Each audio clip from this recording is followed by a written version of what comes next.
नाथ के वासी हरि हारों के राजा शंकर शंकर हरण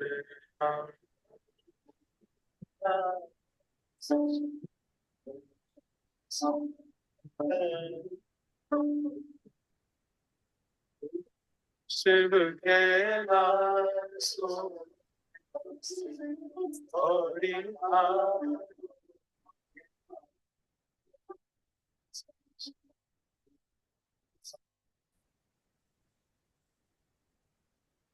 ओ भोले बाबा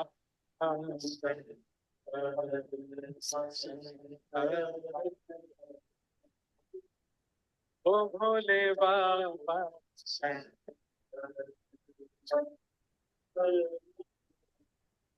जय हो।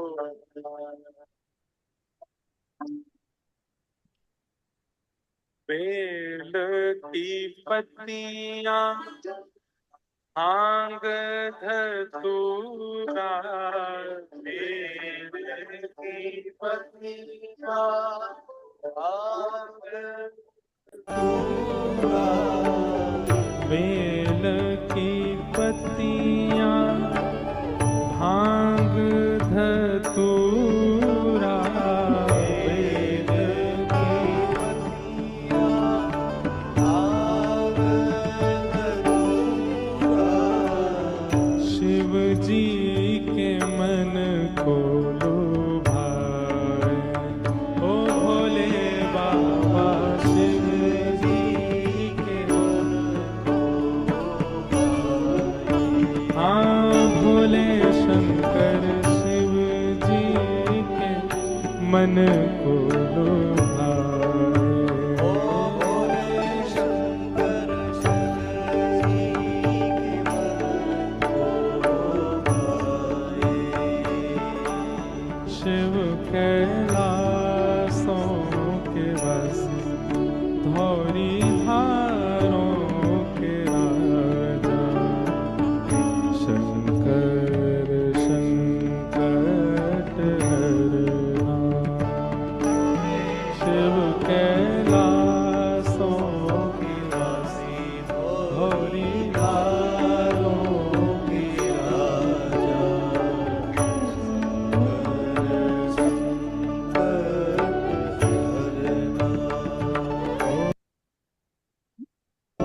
शिव कैलासों के वासी हरि हारों के राजा शंकर संकट हरना। शिव कैलासों के वासी हरि हारों के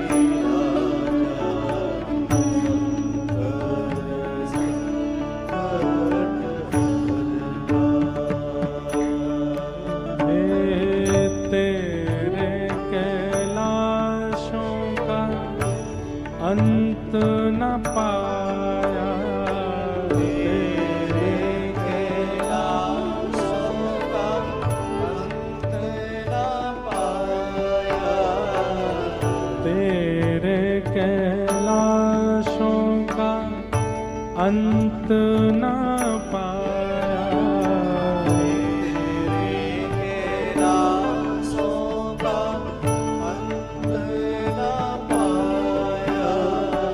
अंत बेअंत तेरी माया ओ भोले बाबा अंत बेअंत तेरी माया।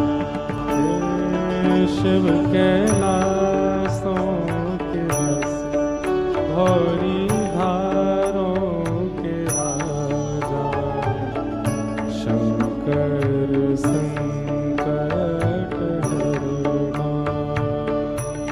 शिव कैलासों के वासी धौरी धारों के राजा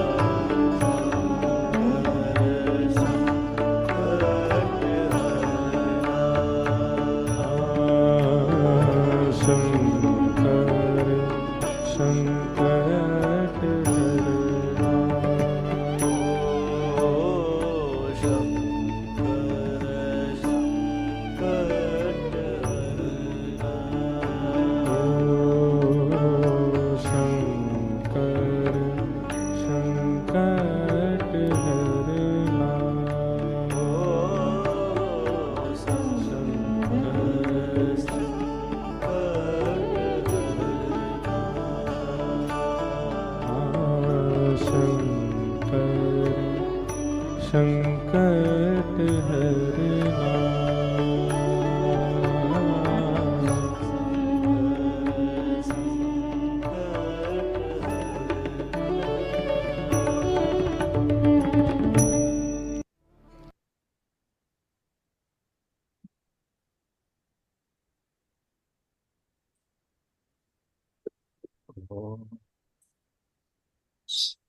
प्रातः स्मरामि हृदि संस्फुरदात्मतत्त्वम् सच्चित् सुखं परमहं सगतिं तुरीतु यत्स्वप्नजागरसुषुप्तमवेति नित्यं तत् ब्रह्म निष्कलमहं न च भूतसङ्गः।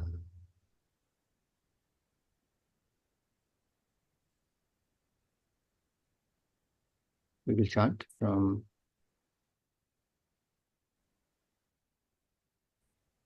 verse 27 to 31. So those Mahakavyas, when we'll do? Today, Today Mahavakyas. Mahavakyas. सर्पवदात्मानम् जीवो ज्ञात्वा भयं वहेत् नाहं जीवः परात्मेति ज्ञातश्चेन्निर्भयो भवेत् आत्मावभासयत्येको बुद्ध्यादीनेन्द्रियाण्यपि दीपो घटादिवत् स्वात्मा जडैस्तैर्नावभास्यते स्वबोधे नान्यबोधेच्छा बोधरूपतयात्मनः न दीपस्यान्यदीपेच्छा यथा स्वात्मप्रकाशने निषिध्य निखिलोपाधीन् नेति नेतीति वाक्यतः विद्यादैक्यं महावाक्यैः जीवात्मपरमात्मनोः आविद्यतं शरीरादि दृश्यं बुद्बुदवक्षरम्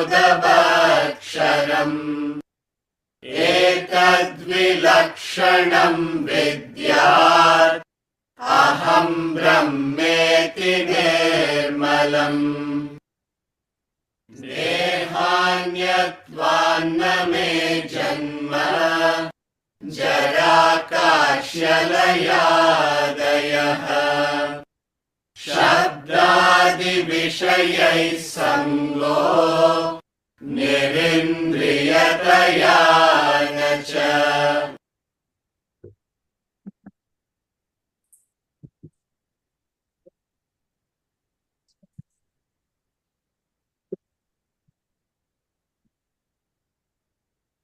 When we look at life deeply, when you take time and analyze life, you seem to get into a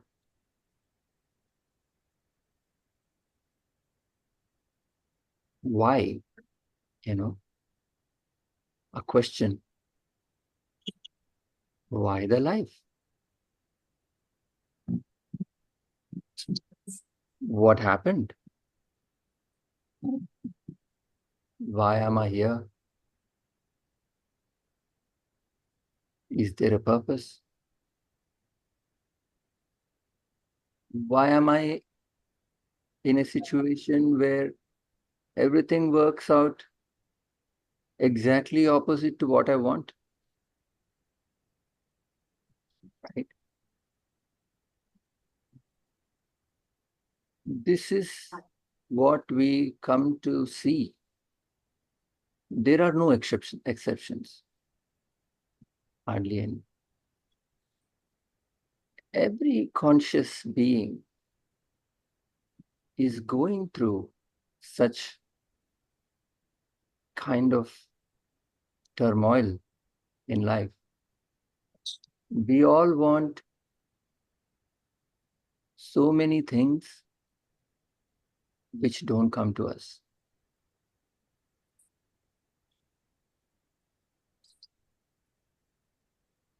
And the ironic part of it is, let's say nature has been very benevolent to us. And out of 100% of 100 things, even if you get 50, 60 things, you think the person would be happy? We would think, right? Because 20% itself is not getting catered to. For a normal human being, you just go out, look into your own home, look outside your neighbors, look down, go down, and see. Not even 20% is satisfied. Let's say 60 to 70% is satisfied. We would think that person should be happy. Ask that person.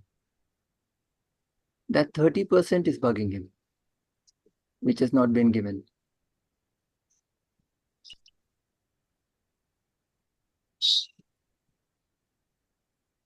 This is a human life.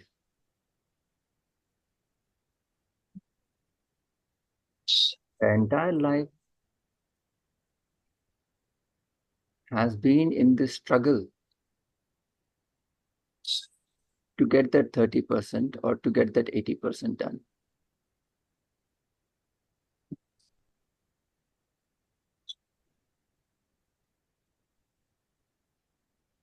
And 100 years is max. Let's say 90 years. Nowadays, people are living till 80, 90. 90 years is not enough time to get all the things done.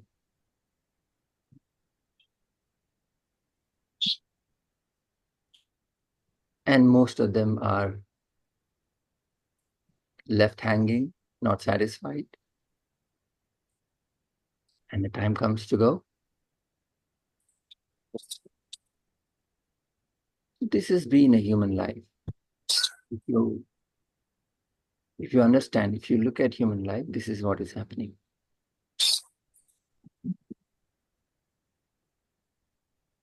Folly, the spring of pursuit, disappointment, all the fruit.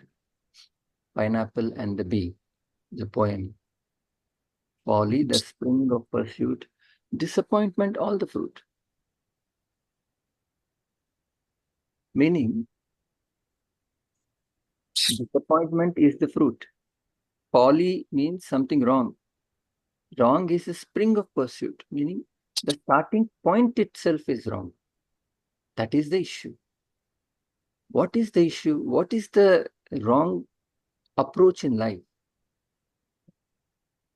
with human beings? What is the wrong approach? What is the starting point which is wrong? Find happiness outside. We look for pineapples in the frame, and the frame is tight. The frame is not for you. Sorry, the pineapple is not for you. So the idea, I don't know how we got this idea. that the pursuit has to be extroverted to get a contentment which is introverted. See, does it make any sense? I mean, if you analyze, like, we all want things outside of ourselves to complete a void which is inside of ourselves. There are two. Is it because it's immediate? Is it because the pleasure which we see outside is immediate? Is that the reason? The pursuit is outside, but the pleasure is inside. Now, we tend to make a false connection that, what is the false connection that we make? It's outside. It should Outside, be. the connection is anything outside will give you an internal pleasure. That is the false connection. But sir, when I go to a movie, I am happy. If I don't go to a movie, that happiness content I don't experience. But when I eat my favorite food, then there is a happiness content inside. So the connection is made where I seek something external, and that external is directly connecting with my internal appeasement. Right? Now, because, and the other problem is, I can't be satisfied or happy by not having my favorite food.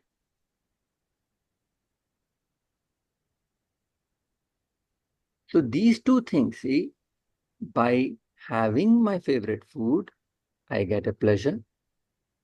So that is the first link. My pleasure is dependent on my external acquisition or enjoyment, external to me. And the second corroboratory evidence that we find is that if I don't have my favorite food, I do not get that pleasure. So my conclusion is what? My pleasure equals my food, my external pursuit. Two things. If I don't have it, I don't get it. And if I have it, I get it. So my obvious connection is food equals pleasure. Now, when I make that connection, the repercussion of that connection also I face. What is the repercussion of that connection? When I don't have that food, I am unhappy. When my child is with me, I'm happy. Because when my child is not there, I'm unhappy. There's no happiness. So if my child is not with me, I'm unhappy. If my wife is not with me, what? I'm happy. Um, See, there are always exceptions to the rules. But so there are two ways in which I affirm that external pursuit is equal to internal happiness. Now, what is the caveat in that? What is the one thing that you see that breaks this connection?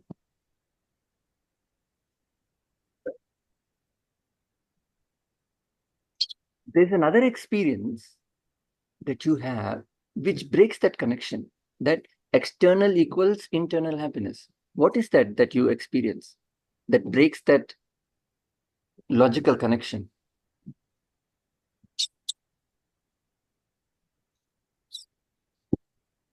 Is it introverting the senses inside? How does it break the connection? Break my logical conclusion? There's one more. Because that you're looking for happiness within you. Yes, but my happiness within me is connected to the acquisition outside of me. And I've given you enough logic, and we know that logic. But there's another experience in us which breaks that logic. That if you do not know that is there, the object is there. So, so you neither, so you are there is no connection between the two. When you know that every object, whatever I'm getting, like now I want A, and then I'm happy. Then after some time I want B, then I'm happy. So it continues this way. So it's not that one particular object, only food is what is going to give me pleasure or happiness. Tomorrow it is clothes. After a while it is daughter. After a while it is water. After a while it is I want to go to meet my friend. There's so many things. So then when you realize that how many things do I need to keep myself happy? So I guess it could be like that I'll say that all these things are not the real happiness that I'm looking for. They are just like for the time Temporary. being. Time being. Why would you think like that? Because if one particular thing, if food has got pleasure, then it should be only food all throughout. Yes. Why do I get the Food. sorry? See, it's not just one thing, right? Our pursuit is not just food. We have food, we have sport, we have friends. There are so many things. Yeah. When we contact so many things outside of ourselves, there are instances of happiness that we get. So the Definitely. question is external pursuits. Pursuits Plural. equal to internal happiness. But what I'm questioning is, there is one more experience in us which breaks that logical conclusion. The study of yourself. No. If you have too much of that, That's it. When you have too much of something, do you still get that pleasure? In fact, it declines. That is another experience that we have, which logically kind of contradicts our previous experience that external equals internal happiness.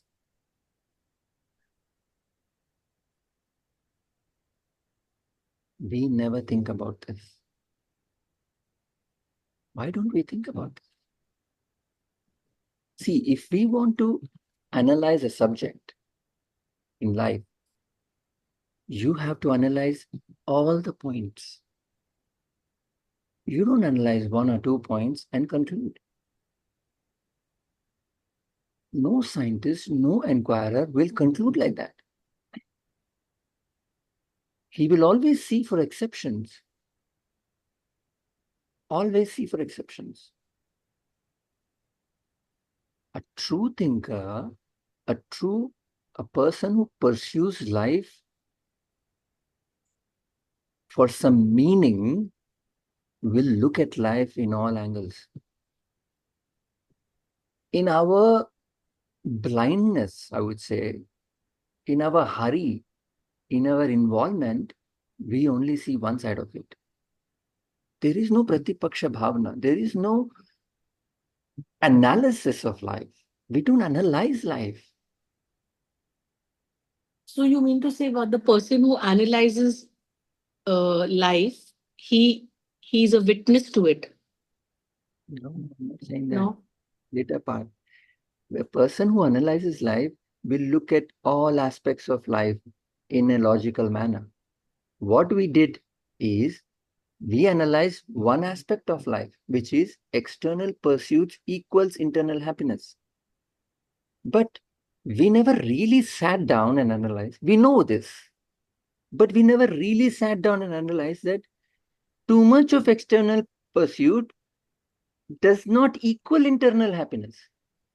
Actually, the happiness content reduces as and when you take in more and more and more of it. Why should it reduce? It should not reduce, because my conclusion is external pursuit equals internal happiness. That is my experience in life. My experience is that I contact something, I have happiness. But we stop at that. We never analyze more than that. And our blind pursuit is, since I contacted something, I have happiness, I will contact more things so that I will get more happiness. But did we ever sat down and analyze that I contact something, I get happiness, I contact it again, my happiness content reduced. I contact it 5 times, it's getting irritating now.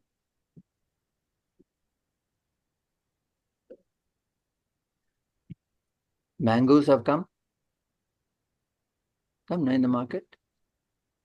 I have ample opportunity to have mangoes for the last 15 days. I did not have. That doesn't mean anything actually. But the idea is, you have 1 mango, you have 6 mangoes in a go.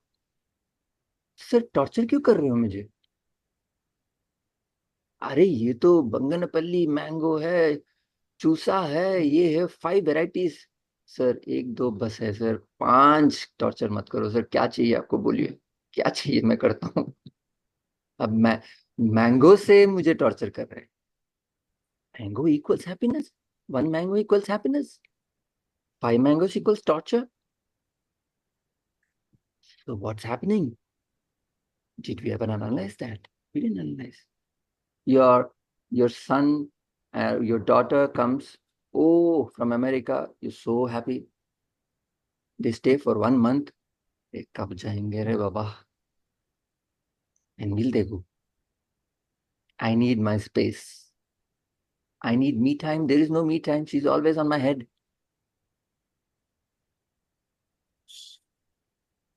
Or you may not be agitated. You're just used to it. Then you get used to it. It doesn't make any difference to you whether he's there or not. हाँ, खाना बनाओ, खाना खाओ, वो उसका काम कर रहा है, वो आपका काम कर. There is no happiness anymore. In fact, you get neutralized. There's another problem.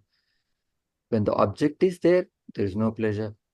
When the object is denied, there is displeasure. So our life's pursuit is external. Now, what Vedanta is saying is, the fundamental mistake that we do is connecting the outside to inside. Because, and there's one more example. You like a chocolate cake, right? Another person detests chocolate. There's one guy in academy, student, his name is Pumlani. He's from South Africa. He hates chocolate. I don't like chocolate. Hey, this is the best chocolate that you can have. I don't want. He doesn't like chocolate. We love chocolate. So the same object is giving you pleasure. Same object is not giving pleasure. So the question arises that, is my connection correct? That external pursuit equals internal happiness. Is that the connection that I should rely on my life? Is that a true connection? If it's correct, then pursue Baba. If it's false, why do you want to live a false life? Entire lifetime is spent, 80 years. It's about time to go. And there's nothing happened, nothing substantial that happened in life. Exactly same place that you started at the age of 8, at the age of 80. It's the same thing. You must have done some things. That's about it. That means nothing to your internal contentment. So this kind of analysis warrants a deeper scrutiny of your life, of my life. How many years can we blindly live? Morning till evening you're working, night you sleep. Morning till evening you're working, night you sleep. Ages have gone, years have gone. What is the change? Is there a change? Is there some kind of, directional change at least?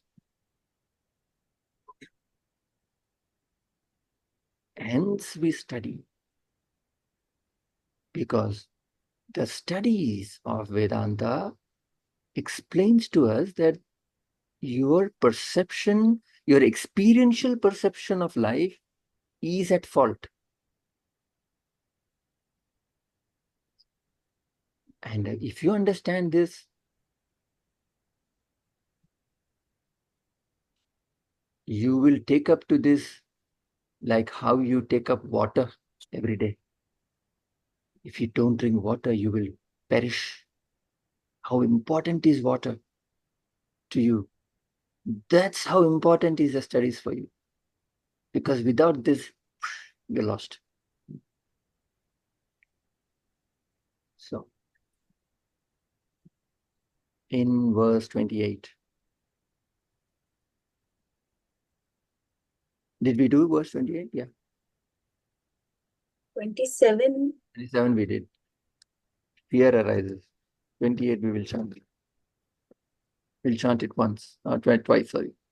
आत्मावभासयत्येको बुद्ध्यादीनेन्द्रियाण्यपि दीपो घटादिवत् स्वात्मा जडैस्तैर्नावभास्यते आत्मावभासयत्येको बुद्ध्यादीनेन्द्रियाण्यपि दीपो घटादिवत् स्वात्मा जडैस्तैर्नावभास्यते.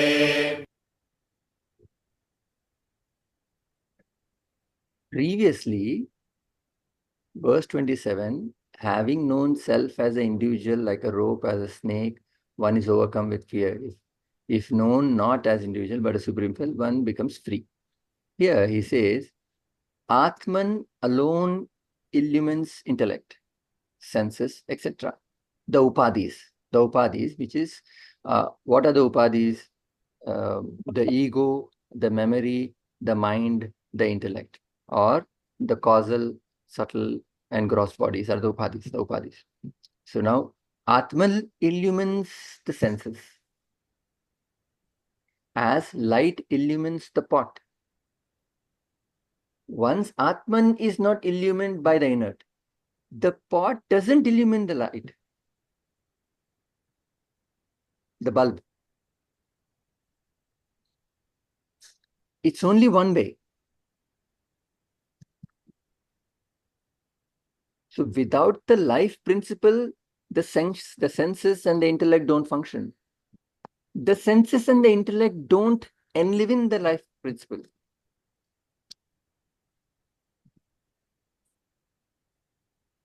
Consciousness functions, for consciousness, because of consciousness, the brain functions. Brain doesn't produce consciousness. It's not possible. The radio waves use the radio to broadcast. The radio doesn't produce the radio waves.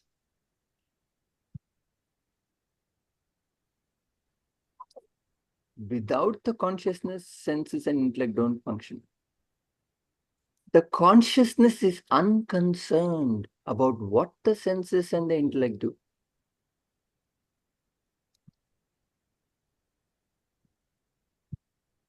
Under the street lamp, Swami Chinmayananda says, under the street lamp, so many things are happening. Without the street lamp, nothing happens. But the street lamp has nothing to Your do. voice is cutting, sir.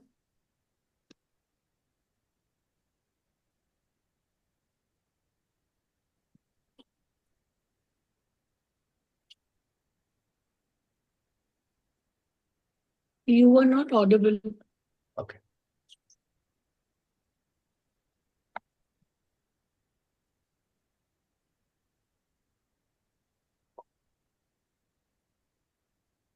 One second.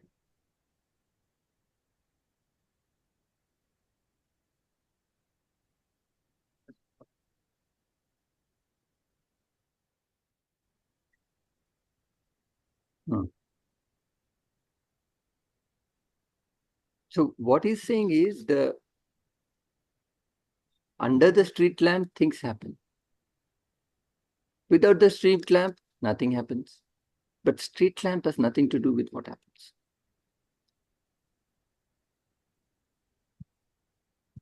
Right? Just like you yourself are unconcerned with what is happening to the stranger. It means nothing to you. So many various things are happening. So he's saying Atman alights on the world of the inert. It's not the other way around.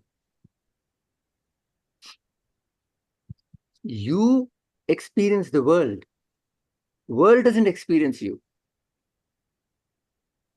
You're a conscious being. You experience the world. Atman alone illumines the intellect, senses, etc. as light illumines the pot. Once Atman is not illumined by the inert. Now, in verse 29, he explains further. स्वबोधेनान्यबोधेच्छा बोधरूपतयात्मनः न दीपस्यान्यदीपेच्छा यथा स्वात्मप्रकाशने स्वबोधेनान्यबोधेच्छा बोधरूपतयात्मनः न दीपस्यान्यदीपेच्छा यथा स्वात्मप्रकाशने. So Atman illumines the world. But what illumines Atman then? Atman being knowledge per se needs no other knowledge to illuminate. Just as light needs no other light to illuminate. It is interesting because the sun illumines the world. What illumines the sun? Sun is self-illumined. It is the first. There is nothing before that. It is the source. The source illumines everything. What it illumines doesn't illumine that. That's the first verse. How does the source, so what illumines the source? The source is self-illuminous. Swaprakashe. See, there is a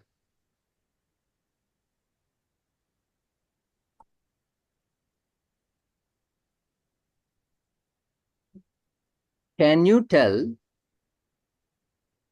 that the person besides you is conscious? In the screen, can I tell or can you tell that the people sitting in the screen, can one person say the others are conscious?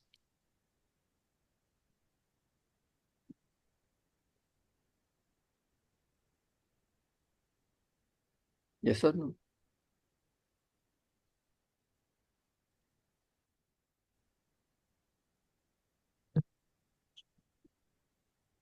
They are that way conscious, but but are they concentrating or can they understand, or is there concentration in what you're saying? That I cannot guarantee. Can you tell I that? can only say for myself. No. That is understood. Can you tell that they're conscious beings? Conscious beings? Are they conscious? Are they a conscious being like you are? You are a conscious being, right? You are a conscious being. Can you tell Yes.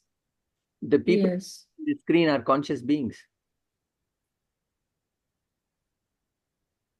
Okay, you mean to say on the screen? Screen छोड़ो, बाहर भी देखो, कोई भी. Can you tell if another person is a Okay. conscious being or not? Yeah, he is a conscious being. How? He's also human being only. So, He's a human being. But how is do he you conscious? I should know myself as conscious first, no? Then I will think him also to be as conscious. you know you are conscious, right? You Okay. know you are conscious, right? You're not an rock. You know I'm aware. you're aware that what is happening around you. You're aware. You're conscious. Hmm. Can you tell the other person is conscious as well? You're saying yes. I'm saying how.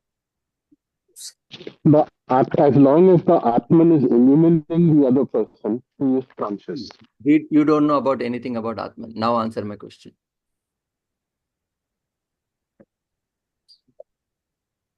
How do you know? Because because he's also talking, moving, listening. Right? He's not a rock.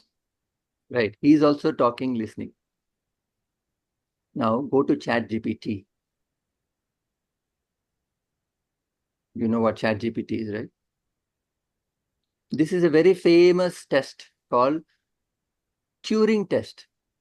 Very old. Alan Turing in World War II, the father of computers, he asked this question. What is the question? You take a person in one room and you take a computer in another room, right? Which can speak like how ChatGPT can speak. You can't tell a difference. Who is speaking, who is not, right? You are outside the room. You don't know who is in where, human or the computer. You have a standard set of questions to ask both the rooms one by one to find out if the person or if what is behind that room is a person or a computer. Right? You ask the questions. What's your name? My name is Lisa. What do you do? I do this. I'm a carpenter. How old are you? I'm 36. What are your thoughts on God? God is almighty, depends on which religion you ask. What do you, have you studied? Yes, I've studied. Which school? This and this primary school, and then secondary school, and then this university. So, at the end of 10 questions, if the computer is as good as humans, like how it is, can you tell who is conscious?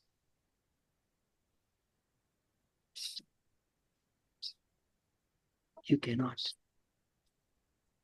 You saying that the person besides you is conscious is based on the feedback that they give you. Let's say they are behind the door, ask them the same question. Hey, how was your day? My day was excellent. But there were some issues in the office. Who is answering this?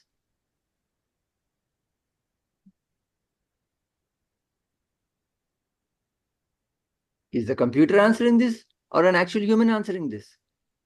Actual human. A computer is answering that.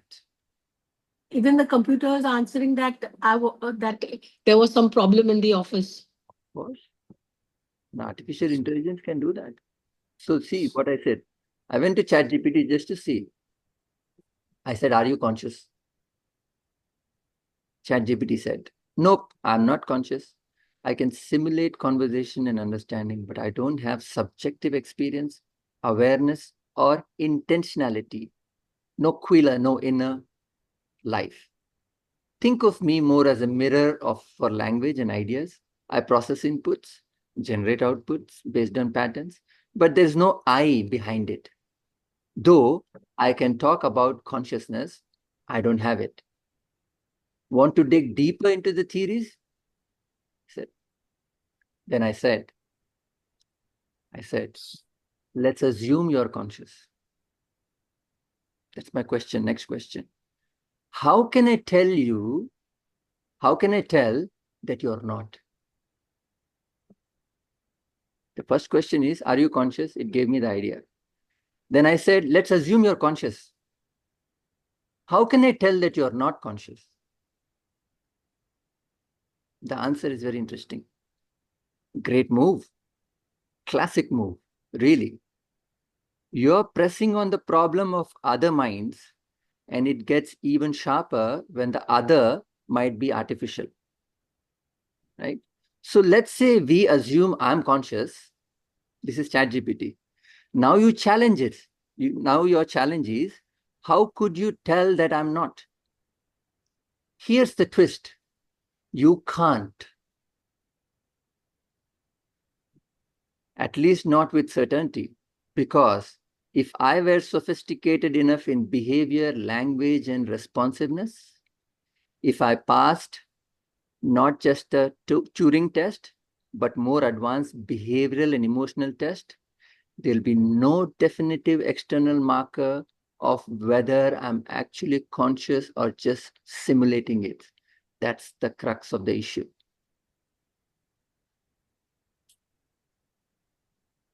See, you and I, we all assume that everybody's conscious. You don't know if a person is conscious or not. Consciousness is a subjective experience.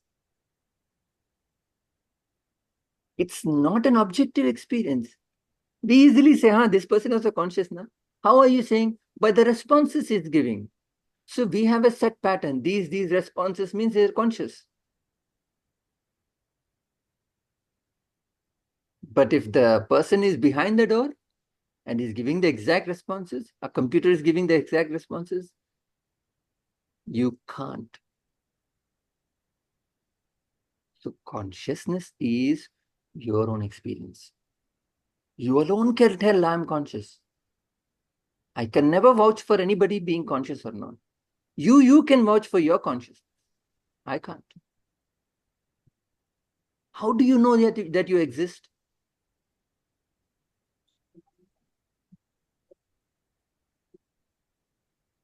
How do you know that you exist in pitch darkness?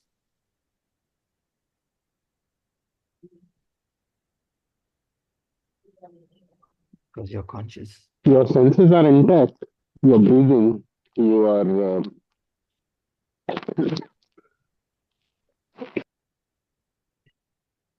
Senses are intact. Let's say, I've even thought about this. Let's say a person has no senses. No sight, no hearing, no taste, no smelling, no touch. Even he knows that he exists. He doesn't need the senses to tell him that he exists. He is aware. It's self-effulgent. You know you exist. Sir, how do you know you exist? My guru asked this question.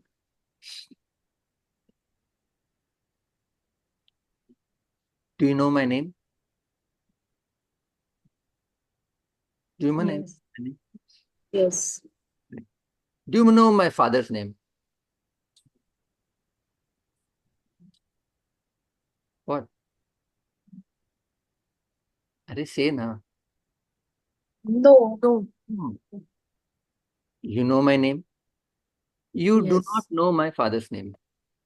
How do you know that you know my name?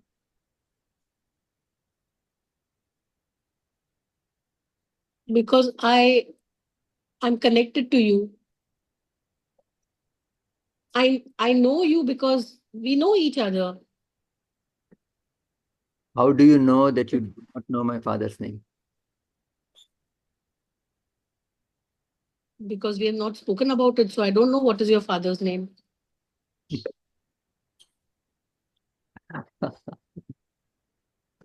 I've not had any conversation regarding that.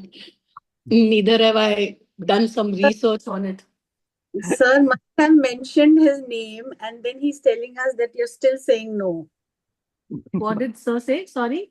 Sir must have mentioned his name to us No, and no, we are no. saying don't know That's because not, we didn't pay attention. Now this is not a memory game. that's not the point. See, the point is, okay, since we have the interaction, you know my name. How do you know that you know my name? Since you had the interaction, how do you know you know that? It's there, it's registered in the memory. I'm Like conscious, so I know it. I'm like I'm alive.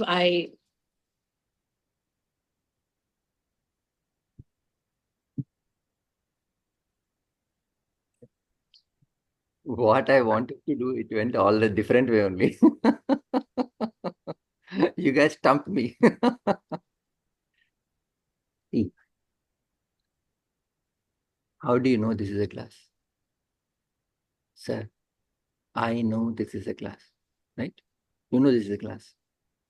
How do I know this is a glass? Sir, I know that this is a glass. How do you know that you know this is a glass? How do you know that you know this is a glass?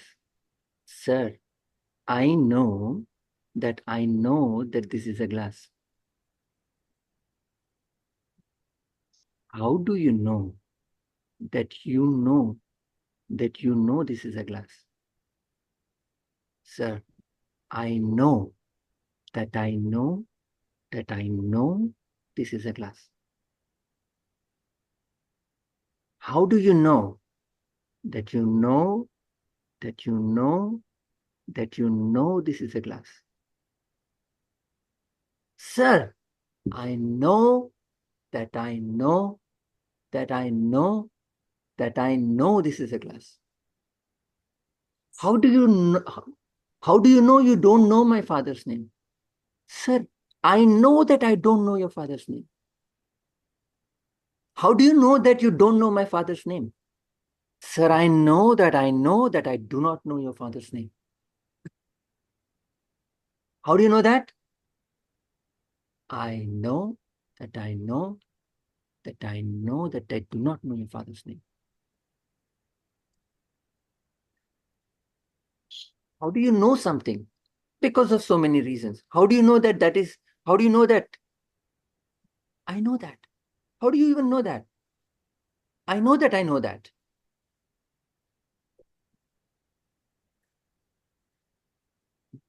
knowledge.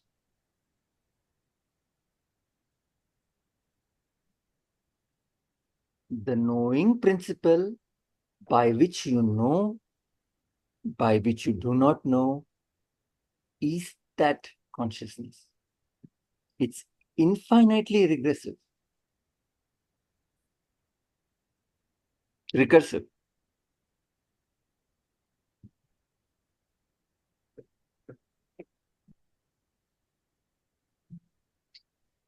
so in words, if you go to see, it will just go on extending and extending only. But it will not mean anything until and unless you yourself know it, like, or you yourself understand it. That's the thing, right? So when they talk about this knowing principle, this consciousness, he says, how do you know you're conscious? How do you know you're conscious?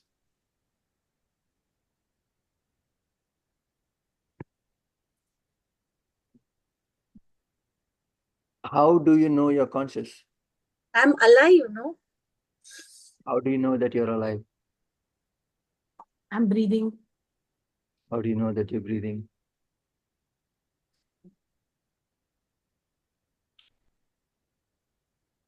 Philosophical mumbo jumbo.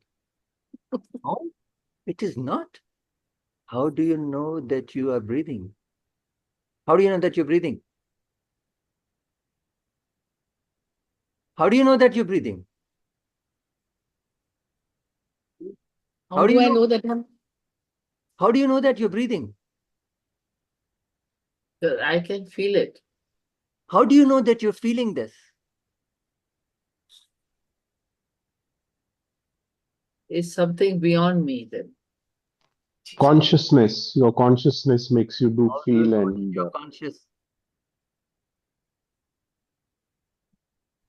How do you know that you're conscious? I'm conscious that I'm conscious. How do you know that you're conscious? I know that I'm conscious. I know it.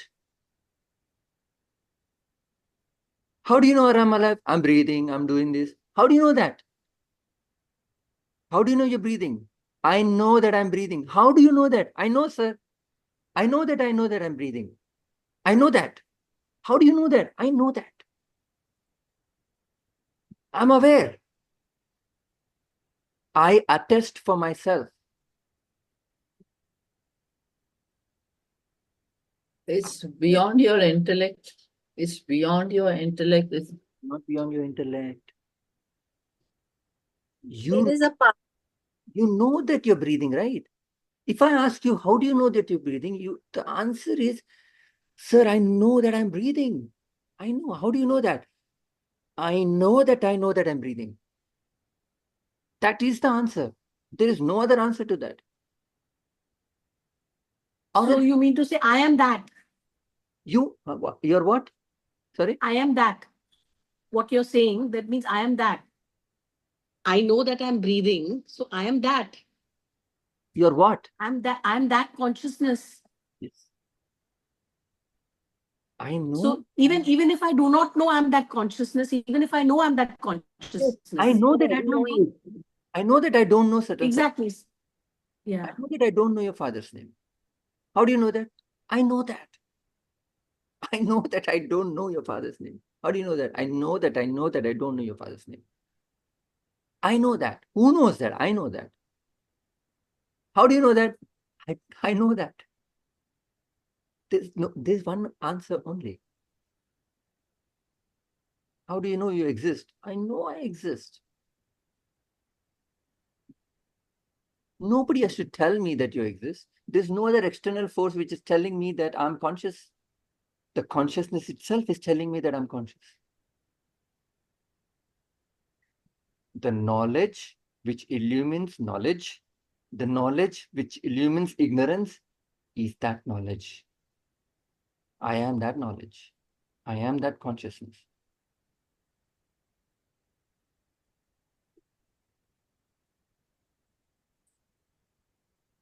I cannot tell that you are conscious. There's nothing else which is telling me that I'm conscious. I know. There's no other factor which tells me that I'm conscious. You see, I am conscious. I know that.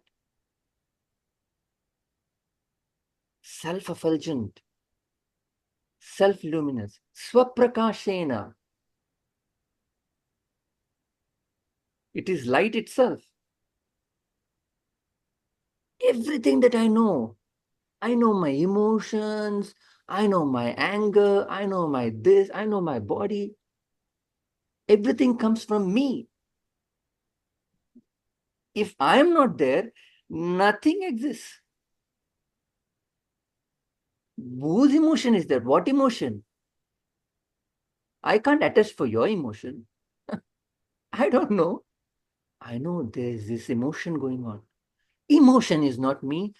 I know that I have this emotion is me. I'm not the emotion. How are you able to tell that? I know that. I don't know how else to explain this. How do you know that you're aware? I know that. This is me. How do you know this is me? I know that. So whatever comes after that is not me, 100%. That ability to see things, to be conscious of things, is me, not the things.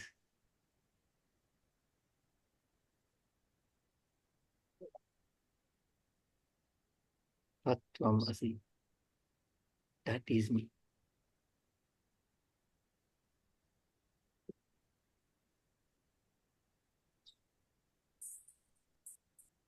Right. We didn't have time to take the Mahavakyas, but go through the Mahavakyas. We will take it up next time. Questions?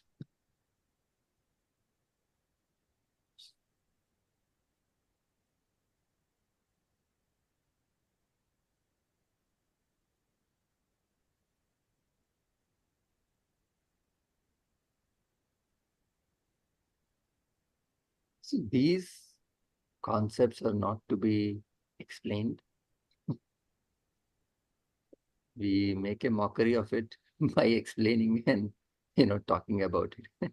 It's a big mazak, it's a big joke to talk about this in a class. How can I explain to you about your experience? Oh, sir, your great explanation. What a guru you are. What an amazing class.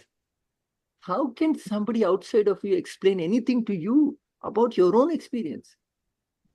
Absolute madness, this is. How can I tell you who you are? Who am I to tell you that? You yourself know it. This is contemplation. This is not education. Nobody can educate this. You can't educate me. I cannot educate this to you. And education itself here is blasphemous. But we are committing blasphemy. It is blasphemous. How can you talk about this? Can't talk about this. This makes no sense. It has no meaning when I talk about this. It has all the meaning when I think about this. No meaning, no meaning. You're just disrespecting it. I respect it when I think about it. It's a subjective experience. It's not an objective understanding at all. When you think you know this, objectively, you have missed the train. You have missed the bus. The knowing principle, that's what we heard. You missed it. It is to be understood and zip. That's it. That's why they never told this to anybody in the past. They used to whisper in the ears, Upanayanam, what they do? Upanayanam, the thread ceremony, the Pandit whispers. Now the Pandit also doesn't know anything. It's a Brahma Rahasyam. What is Rahasyam? Rahasyam means something that you don't know. What is a secret? Secret is something that you don't know.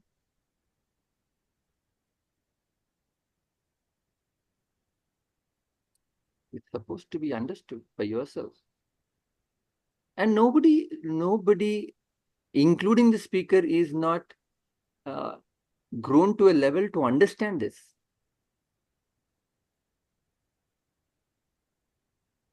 He who understands this, he'll go to Himalayas and sit. He will not talk. It's like that. Consciousness is self-effulgent. Self like a sun. Achha, I understood. Kya understood? Which understanding? Something we need to think about. Okay. Om Purnamadam Purnamidam Purnat Purnamudachyate Purnasya Purnamadaya Purnameva Vashishyate. Om Shanti Shanti Shanti.